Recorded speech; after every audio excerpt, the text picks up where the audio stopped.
விஜயலட்சுமிக்கு மாதம் ரூபாய் 50,000 கொடுத்தது உண்மைதான் என்று சீமான் ஒப்புதல் வாக்குமூலமும் அளித்துள்ளார். நடிகை விஜயலட்சுமிக்கு மாதம் ரூபாய் 50,000 வீதம் 2-3 மாதங்களுக்கு கொடுத்தேன் என்று நாம் தமிழர் கட்சியினுடைய தலைமை ஒருங்கிணைப்பாளர் சீமான் ஒப்புதல் வாக்குமூலமும் கொடுத்துள்ளார்.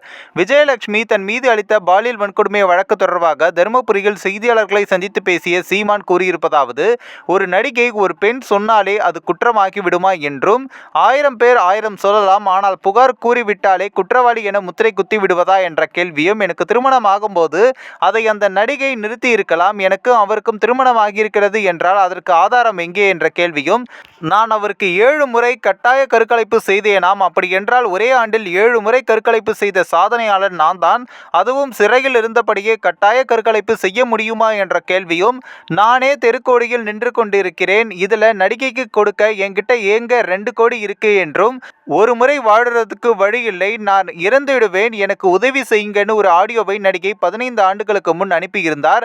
அது கூட எனக்கு அனுப்பவில்லை. என் வீட்டில் வேலை செய்த ஒருவர் மூலமாக உதவி கேட்டார்.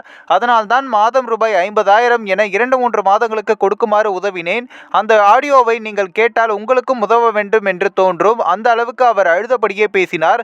உதவி என கேட்டதால் தான் கொடுத்தேனே தவிர வேறு ஒன்றும் இல்லை என்றும் சீமான் கூறியுள்ளார். இந்த ஒரு வீடியோ குறித்து உங்களுடைய கருத்துக்களை நீங்க மறக்காம கமெண்ட்ஸ்ல சொல்லுங்க. நம்ம ஏஷியாநெட் நியூஸ் தமிழையும் தொடர்ந்து ஃபாலோ பண்ணுங்க.